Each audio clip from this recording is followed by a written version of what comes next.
Lisa Martinez looked at the massive screen in front of her and felt something cold run down her spine. The ship floating in space ahead of them was huge and dark. No lights came from it. No signals reached their ears. It just sat there in the black space like a dead whale in a dark ocean dot. She turned to look at her crew. Jake Collins sat at the pilot controls with his hands ready on the ship controls. Amy Rodriguez was checking all the engine readings on her computer screen. Tony Blake had his headphones on and was trying to hear any sounds from the dead ship. They were good people. Lisa had flown with them for 3 years now. They trusted her, and she trusted them. The ship they were flying was called the Hughes Phoenix. It was not a big ship, but it was fast and strong. Lisa was the commander, and she had orders to check out strange things in deep space. This dead alien ship was very strange indeed. Lisa pressed a button and spoke to her crew. Her voice was calm, but she felt worry inside her chest. Something about this dead ship made her feel like they were walking into a trap. But they had their orders, and she was a good soldier. Jake moved their ship closer to the alien vessel. As they got near it, Lisa could see that the ship was damaged. Big holes were cut into its metal sides. Burn marks covered the hull. It looked like it had been in a terrible battle and lost. Amy looked up from her computer screen and spoke to Lisa. She said the alien ship had no power, but the hull was still good. They could go inside if they wanted to. Tony shook his head and said he could not hear any sounds from inside the ship. No people talking, no machines running. Nothing at all. Lisa made her choice. They would go inside and look around. Maybe they would find out what happened to the aliens who built this ship. Maybe they would find technology that could help Earth. She told Jake to bring their ship close to one of the big holes in the alien hull. The 4 humans put on their space suits and grabbed their tools and weapons. Lisa led the way through the dark halls of the alien ship. Their helmet lights cut through the black space and showed them strange walls and doors. Everything was made for beings much taller than humans. The walls had marks on them that might have been writing in an alien language. They found the bridge of the ship first. Big chairs sat in front of broken computer screens. Lisa looked at the chairs and thought the aliens who sat in them must have been 8 feet tall. Maybe taller. The computer screens were cracked and dark. Whatever had attacked this ship had hit the bridge hard. Amy found something interesting in what looked like the engine room. She called for the others to come see. When they got there, she showed them a small device that was still glowing with a soft blue light. It was the only thing on the whole ship that still had power. Amy said it looked like some kind of memory storage device. Maybe it held information about what happened to the ship. Tony was checking the weapon systems when he found the bodies. He called for Lisa in a voice that shook a little. She came running and saw 3 alien corpses on the floor. They were huge and covered in gray skin that looked like leather. Their faces had 4 eyes and a mouth full of sharp teeth. Even dead, they looked dangerous. Lisa was studying one of the alien bodies when she heard Jake scream. The sound came through her helmet, radio, and made her blood turn cold. She ran toward the sound with Amy and Tony right behind her. They found Jake on the floor with something attached to his back. It looked like a metal spider with long, sharp legs. Before Lisa could help Jake, she heard a sound that made her heart stop. It was the sound of many feet walking toward them. Heavy feet. The feet of something big and angry. She turned around and saw them coming down the dark hallway. More of the gray aliens, but these ones were alive. They carried weapons that glowed red in the darkness. Lisa grabbed her weapon and started shooting. Amy and Tony did the same. Laser blasts lit up the dark hallway like lightning. But there were too many aliens, and they kept coming. Lisa saw Tony go down first. An alien weapon hit him in the chest, and he fell without making a sound. Amy tried to run, but one of the aliens was too fast. It grabbed her with one huge hand and lifted her off the floor. Lisa heard Amy scream, and then the sound stopped. Lisa kept shooting, but her weapon was getting low on power. She saw Jake try to stand up, but the metal spider thing on his back made him fall down again. The aliens surrounded Lisa. She could see their 4 eyes staring at her. They made sounds to each other in their own language. It sounded like rocks grinding together. One of them stepped forward. It was bigger than the others and had marks on its skin that might have been scars from old battles. The big alien spoke, and Lisa was surprised that she could understand the words. It spoke in broken English, like it had learned the language from somewhere else. It said that humans were strong and would sell for good money in the slave markets. It said that Earth people could work in places that would kill other species. Lisa tried to fight, but more aliens grabbed her arms. They were too strong, and there were too many of them. She watched as they put her friends into metal cages. Jake was still alive, but barely moving. Amy and Tony were not moving at all. Lisa felt tears start in her eyes, but she would not let the aliens see her cry. They put a metal collar around her neck and chains on her arms and legs. The collar felt cold and heavy. One of the aliens touched something on the collar, and Lisa felt electricity run through her body. She fell to her knees, but did not make a sound. She would not give them the pleasure of hearing her scream. The big alien looked down at her and made a sound that might have been laughter. It said she would learn to obey, or she would die. It said humans always broke in the end. They all became good slaves when they learned that fighting only brought pain. But as they dragged Lisa away from the bridge, she made a promise to herself. She would not break. She would not become a slave. Somehow she would find a way to escape and make these aliens pay for what they had done to her crew. She did not know how long it would take or what she would have to do, but she would find a way. The last thing Lisa saw as they pulled her into the darkness was the dead bridge of the alien ship where this had all started.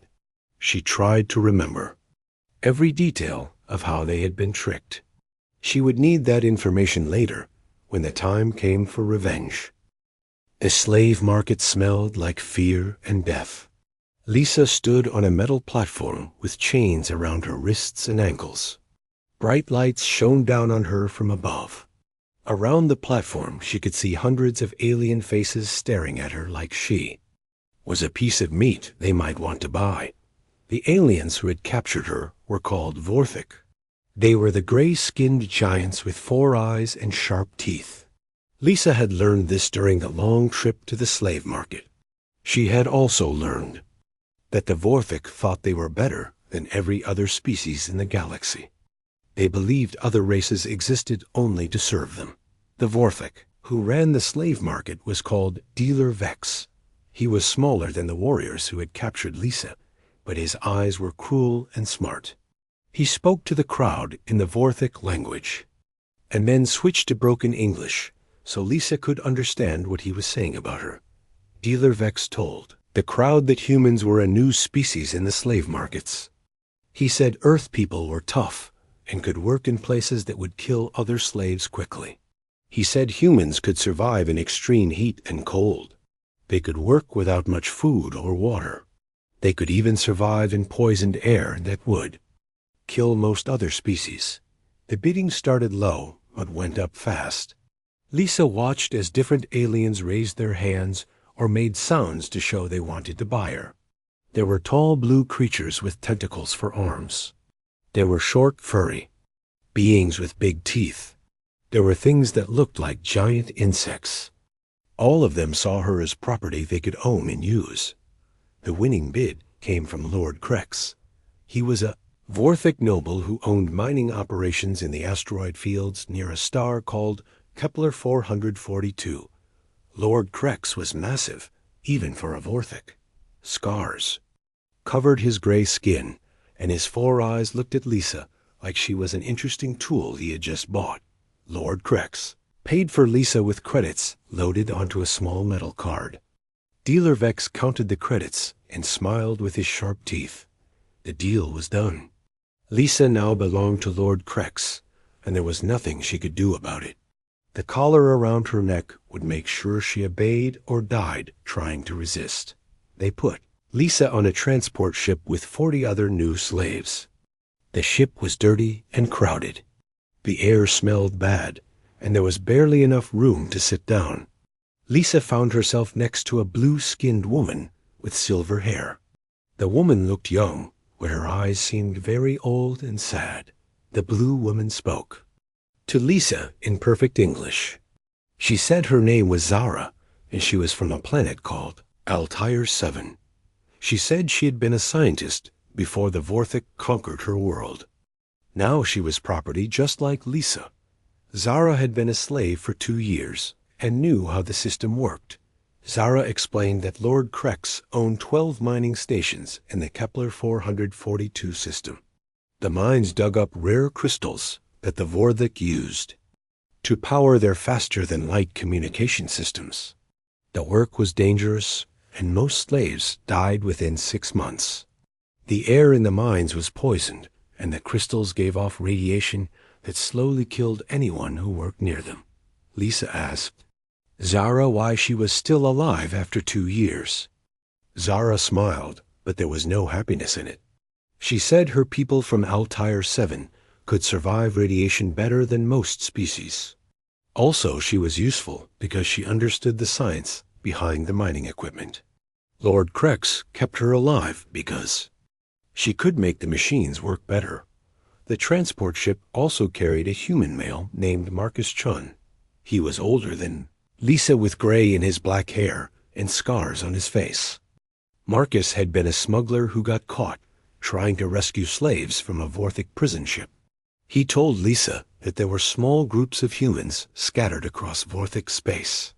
Most were slaves, but some were free traders who stayed hidden and helped slaves escape when they could. Marcus said that humans were becoming famous in the slave markets. Other species had heard that Earth people never gave up fighting, even when the situation looked hopeless.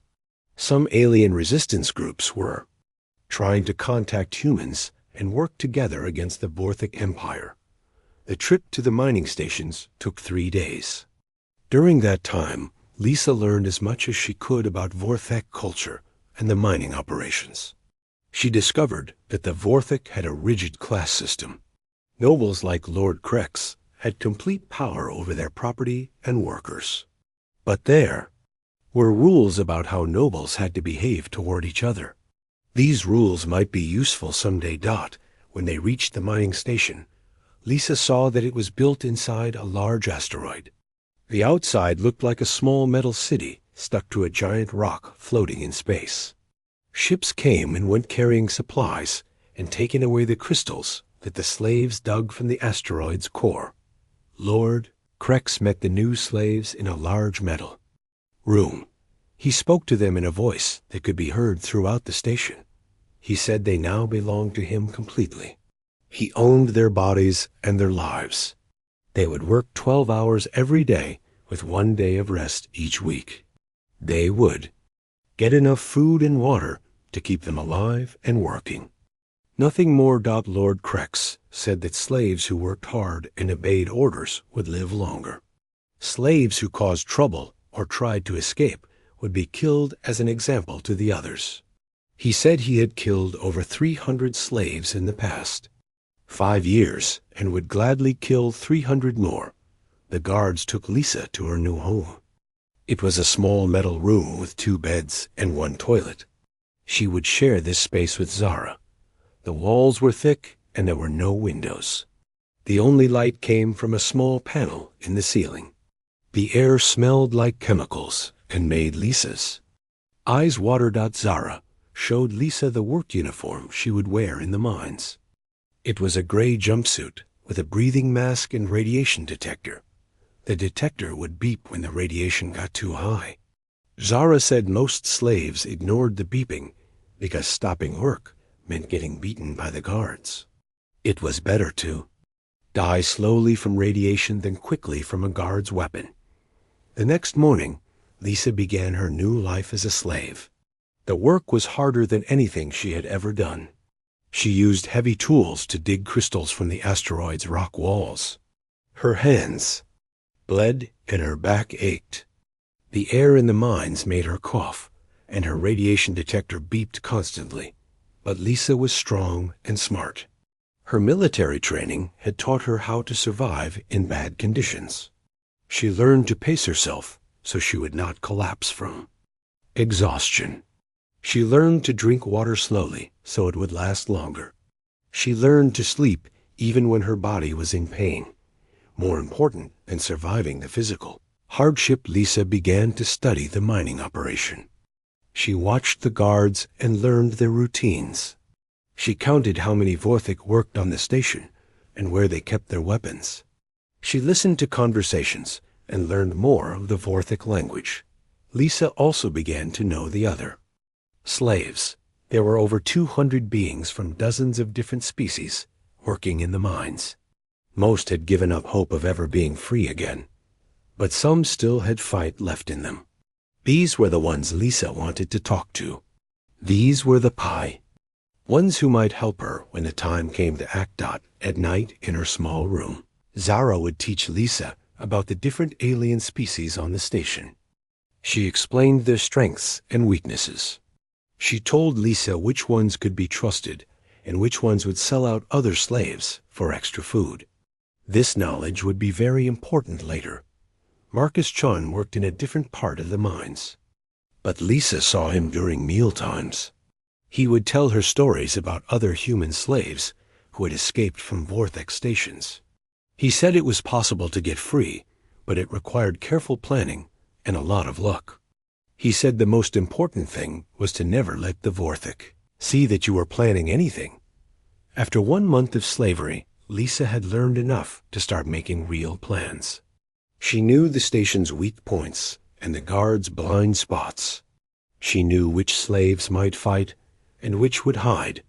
She knew that the quantum crystals they were mining could be used to build communication devices that could reach across the galaxy. Lisa lay on her hard bed and looked at the metal ceiling above her.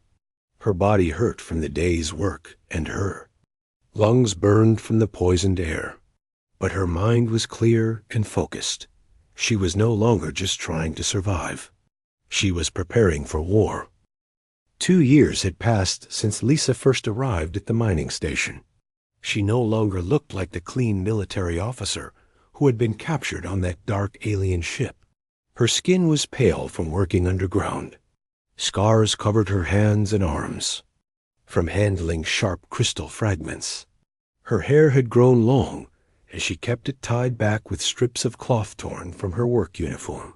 But Lisa's mind had grown sharp as a blade. She had learned the Vorthik language so well that she could understand conversations between the guards. She knew the names and habits of every Vorthik on the station. She had studied their culture and religion until she understood how they thought. This knowledge was her greatest weapon. The underground resistance had started small. Lisa began by helping other slaves survive longer. She showed them how to conserve their strength during the long work shifts.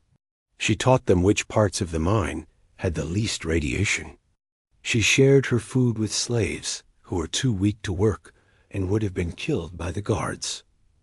Word spread quietly among the slaves that the human woman could be trusted. They began coming to her with their problems. A Montari insect worker, whose wings had been damaged in a cave-in. A Sauron reptile man who was being beaten daily by a cruel guard. A gaseous nebula being who was slowly suffocating in the station's oxygen-rich atmosphere. Lisa helped them all. She used her knowledge of the station to find safer work assignments for the injured. She organized work groups so that strong slaves could help protect weaker ones. She learned basic medical skills from Zara and began treating injuries that the station doctors would not bother with. The resistance grew slowly. Lisa was very careful about who she trusted with important information. She created small cells of 3 or 4 slaves who only knew about their own group.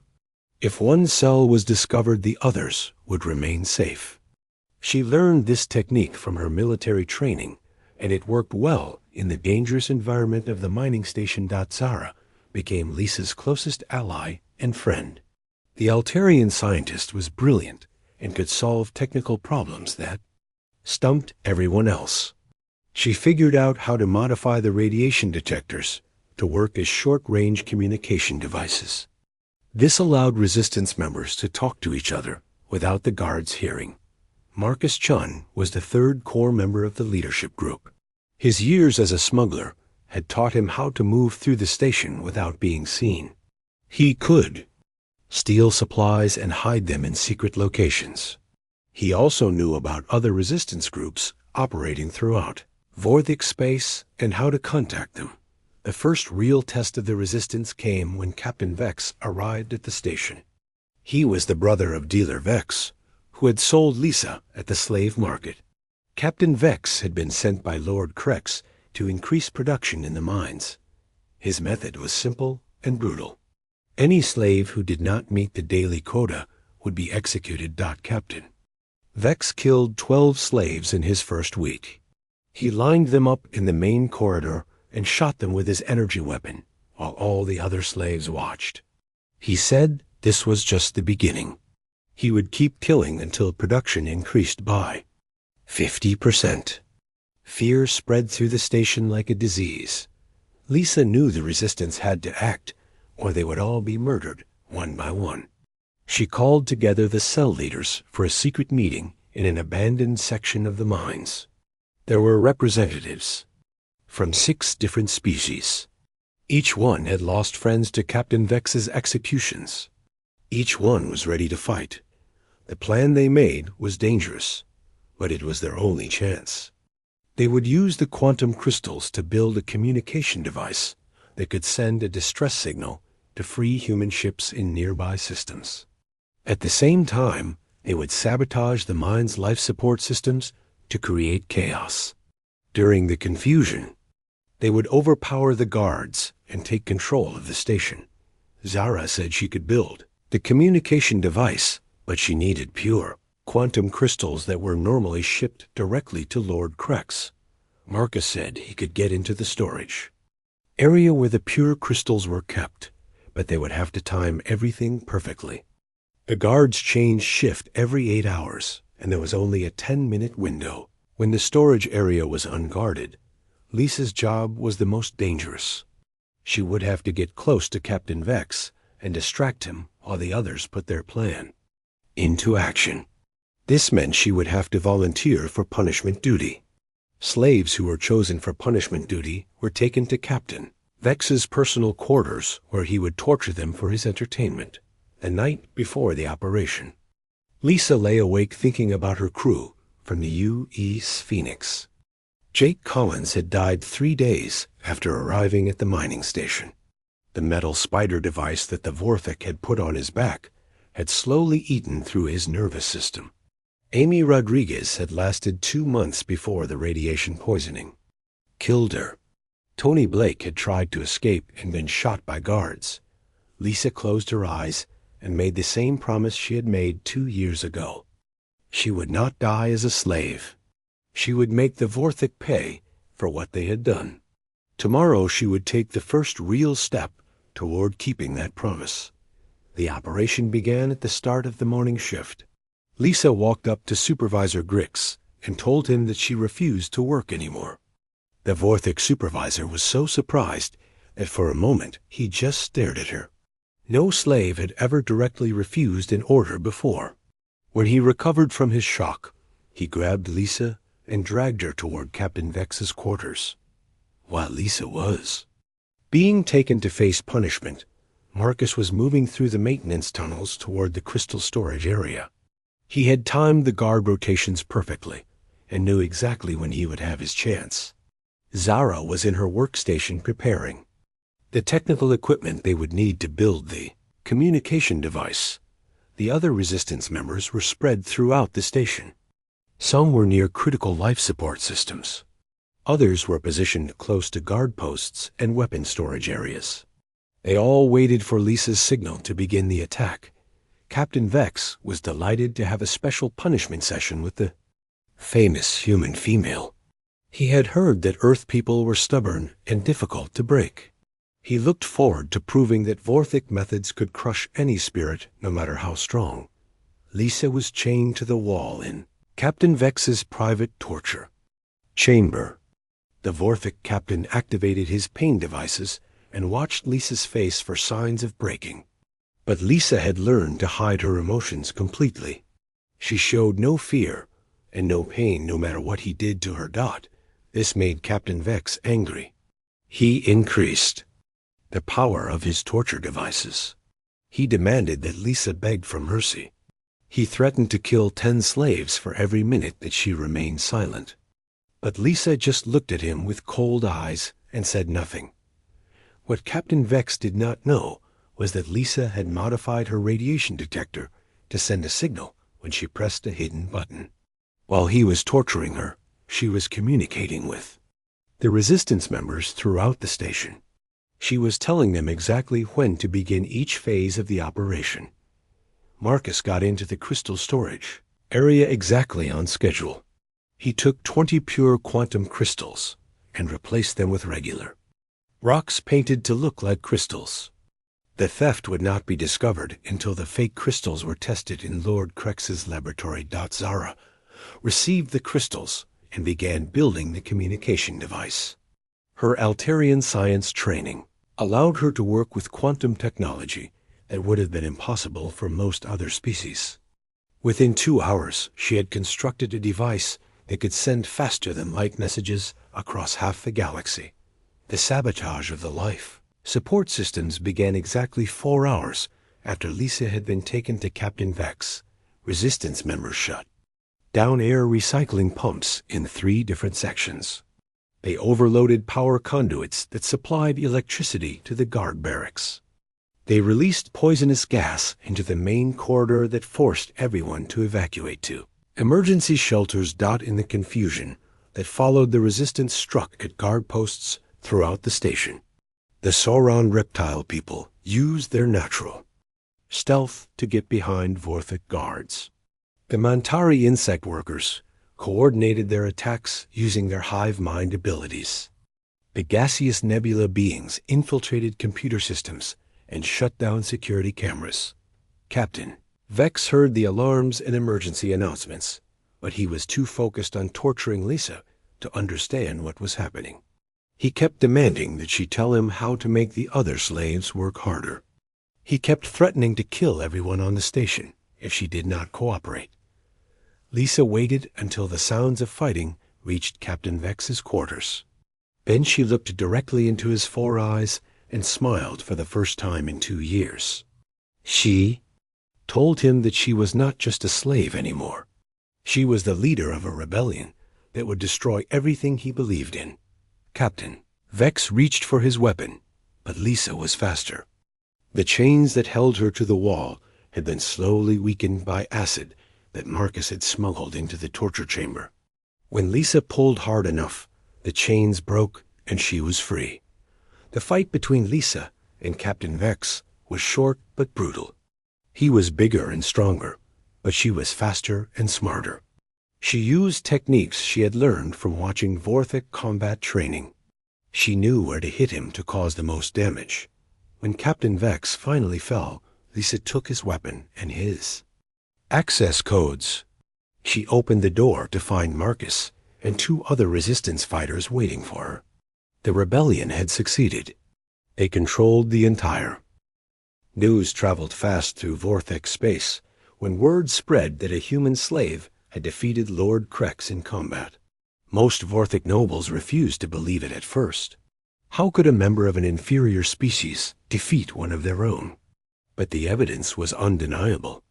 Lisa Martinez now legally owned everything that had belonged to Lord Crex, including 12 mining stations and over 4,000 slaves.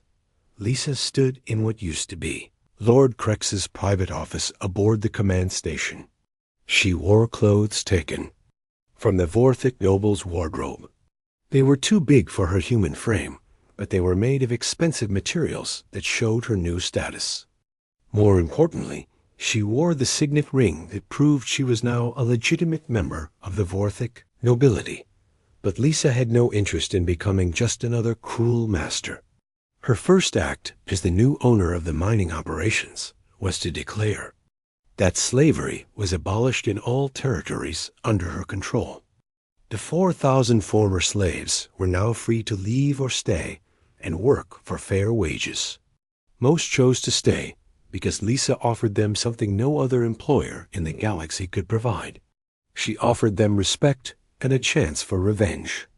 Of the free coalition spread throughout the underground networks that connected oppressed peoples across the galaxy, escaped slaves and rebel groups sent representatives to meet with Lisa.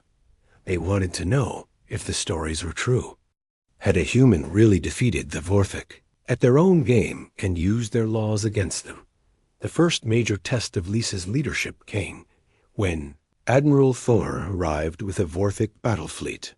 He had orders from the Imperial Council to investigate the situation at Lord Krex's mining stations. The official story was that Lord Krex had been killed in an industrial accident, and his property needed to be redistributed to other nobles. Admiral Thorn expected to find chaos and frightened slaves hiding in the mines. Instead, he found organized workers operating the mining equipment more efficiently than ever before. He found defensive systems that had been upgraded with new technology. Most shocking of all, he found a human woman who claimed legal ownership of everything he could see. Lisa met Admiral Thorn in the station's main conference room. She wore formal robes and carried documents that proved her legal claim to Lord Krex's property.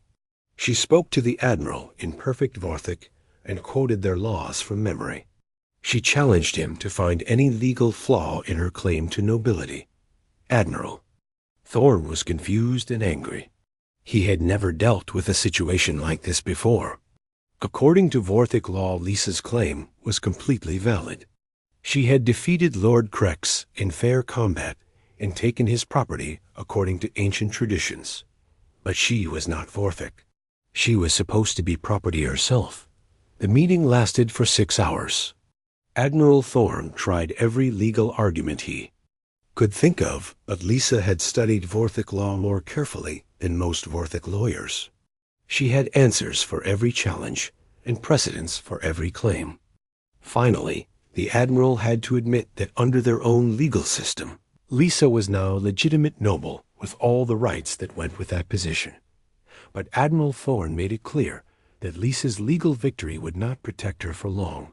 Other Vorthic nobles were already planning to challenge her claim through combat.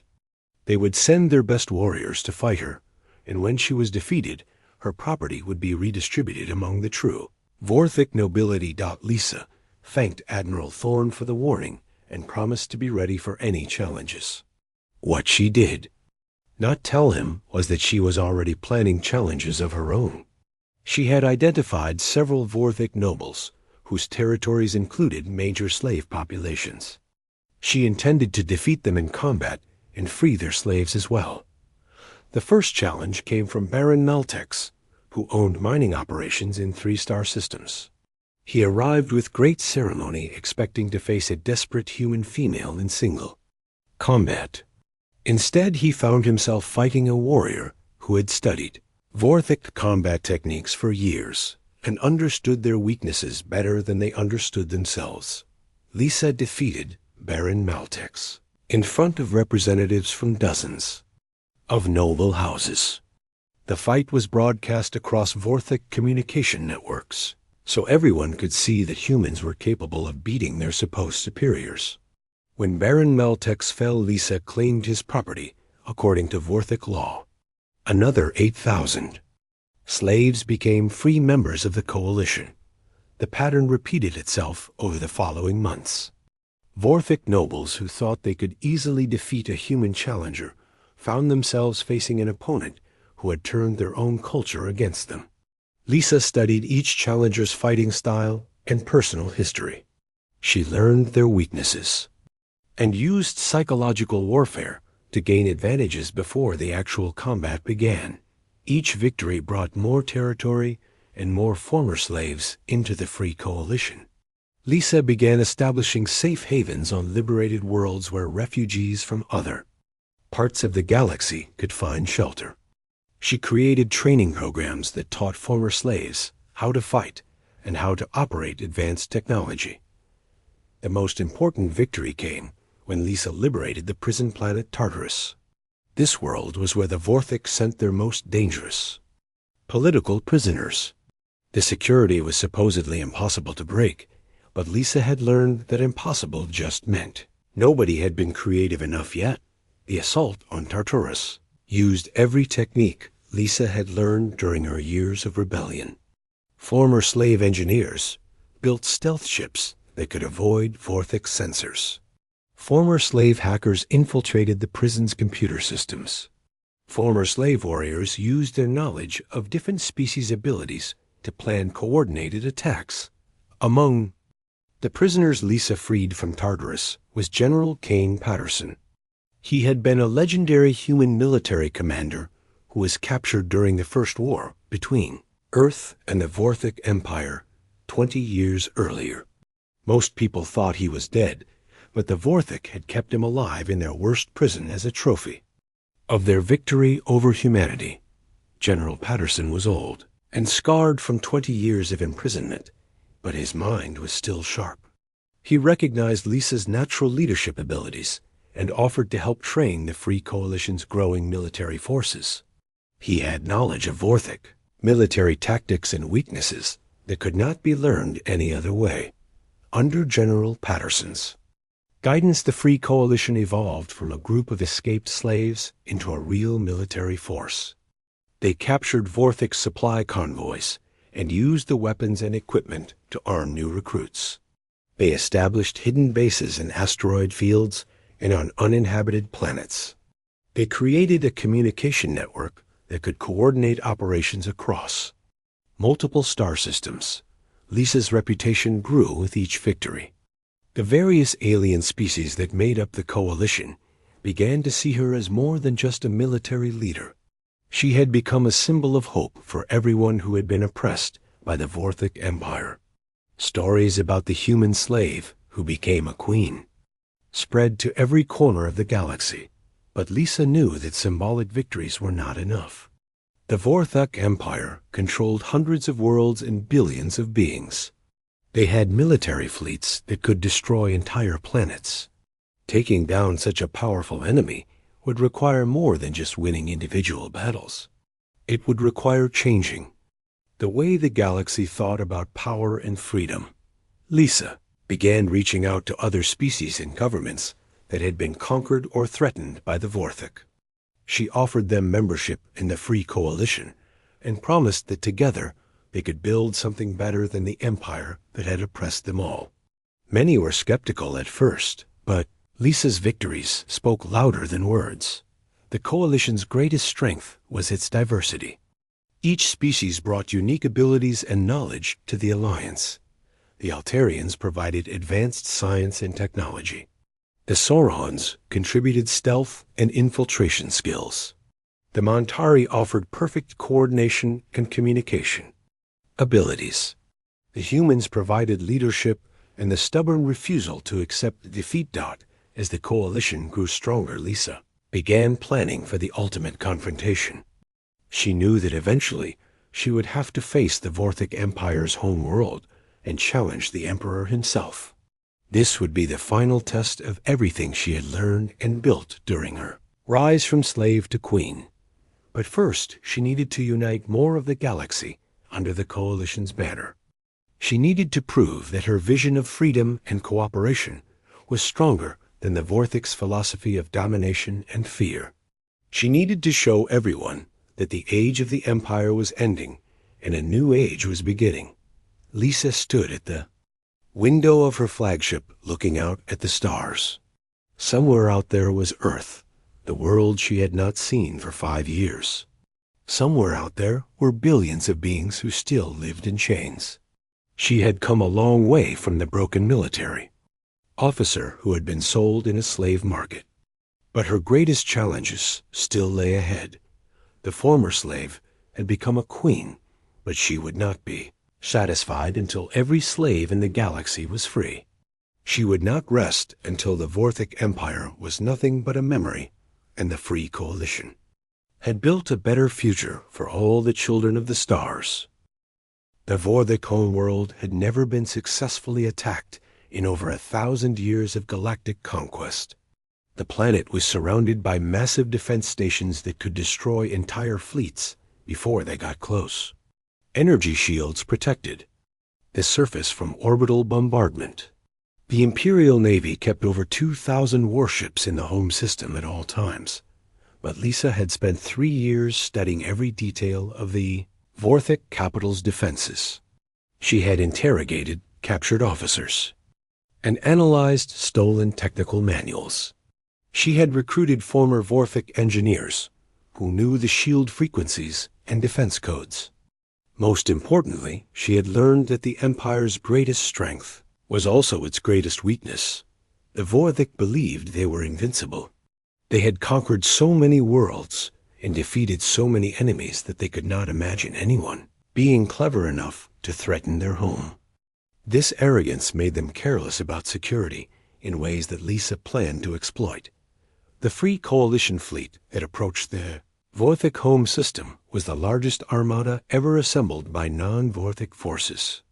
Over 800 ships from dozens of different species flew together under Lisa's command.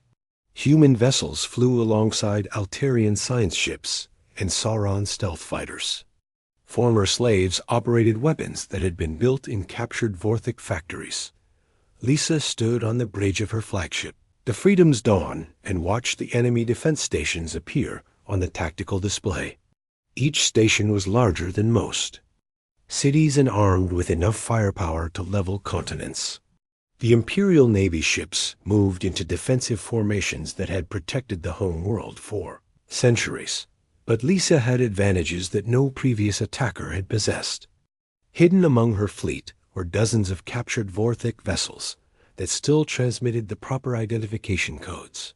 Former Vorthic slaves who had joined the coalition operated these ships and knew exactly how to approach the defense stations. Without triggering alarms, the battle began when the disguised coalition ships suddenly turned their weapons on the defense stations they were supposed to protect. Explosions lit up space as critical systems were destroyed from within the defensive perimeter. The shield generators that protected the planet's surface went offline one by one at the same time. Lisa launched her main assault. The coalition fleet attacked in coordinated waves that used each species' natural advantages. Sauron ships used stealth technology to slip past enemy sensors. Montari vessels coordinated their attacks with perfect timing. Human ships provided steady firepower and refused to retreat even when badly damaged. The space battle lasted for 18 hours.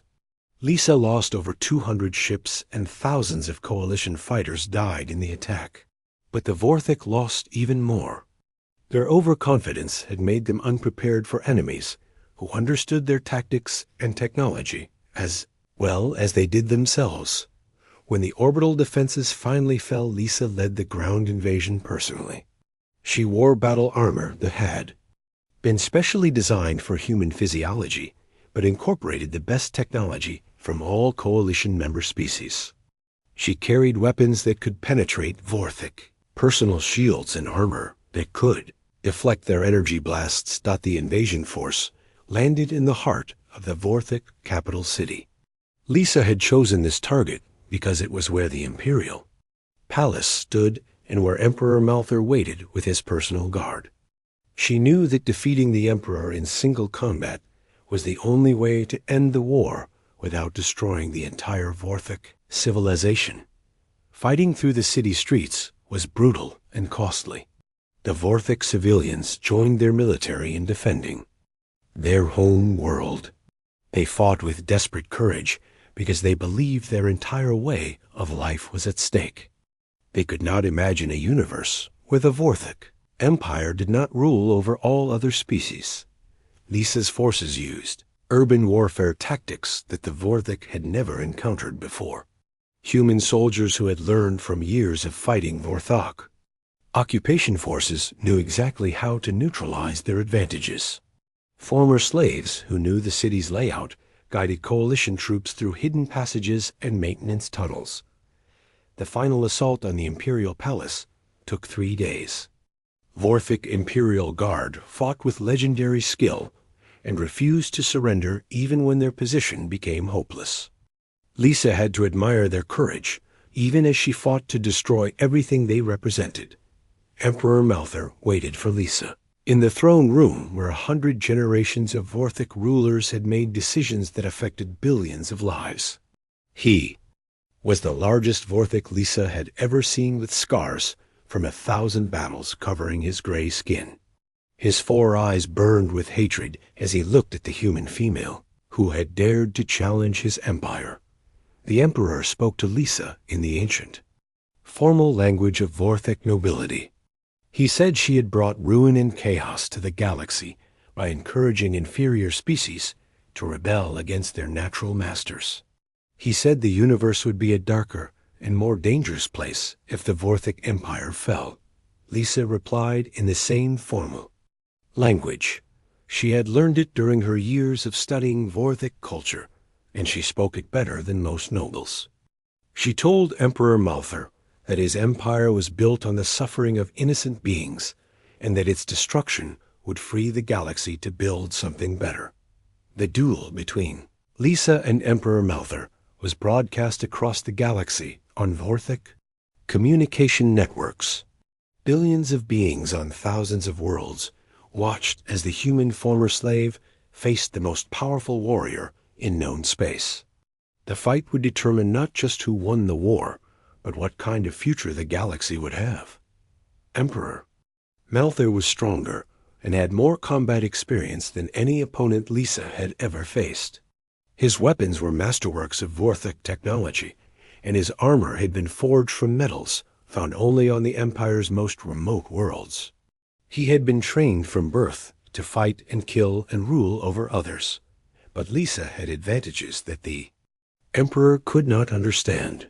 She had learned to fight not for conquest, but for freedom. She carried the hopes and dreams of every being who had suffered under Vorthik rule. She had the desperate strength that comes from having nothing left to lose and everything to fight for. The battle raged through the throne room and out onto the palace's ceremonial balcony. Both fighters were wounded and exhausted, but neither would surrender. Emperor Malthar fought to preserve an empire that had lasted for millennia. Lisa fought to create a future where no being would ever be enslaved again. In the end, Lisa's human endurance and adaptability gave her the victory she needed. Emperor Malthar had trained to fight other Vorthik warriors who followed predictable patterns. Lisa fought with techniques learned from dozens of different species and adapted her strategy constantly as the battle progressed. When Emperor Malthar finally fell, the Vorthik Empire died with him. According to their ancient laws, Lisa had won the right to rule everything the Emperor had controlled. She was now the legal ruler of over 300 worlds and countless billions of beings. But Lisa had not fought a war just to become another dictator. Her first act as the new Empress was to abolish the empire itself. She transformed the conquered territories into the Galactic Free Alliance, where every world would govern itself and every species would have equal representation. The transition was not easy. Many Vorthik refused to accept that their empire was gone forever. Some former subject species wanted revenge for centuries of oppression. Building a democratic government from the ruins of a military dictatorship required years of careful negotiation and compromise. Lisa found herself serving not as an empress, but as the first elected president of the Galactic Free Alliance. She worked to establish laws that protected individual rights while allowing different cultures to preserve their unique traditions. She created trade agreements that helped former slave worlds developed their own economies. 10 years after her victory over Emperor Malthor, Lisa stood in the council chambers of the new galactic capital. Representatives from over 500 worlds gathered to debate policies and make decisions that affected trillions of beings. Former enemies worked together to solve problems that had seemed impossible under the old empire. Lisa looked around the chamber and saw beings from every corner of the galaxy participating in their own government. There were humans and Vorthic, and Altarians and Saurons and dozens of other species all working together as equals. Children who had been born free played in the corridors where slaves had once been dragged to their deaths. The woman who had once been sold as a slave market had kept the promise she made to herself all those years ago. She had not just won her own freedom, but had freed an entire galaxy from the chains of oppression.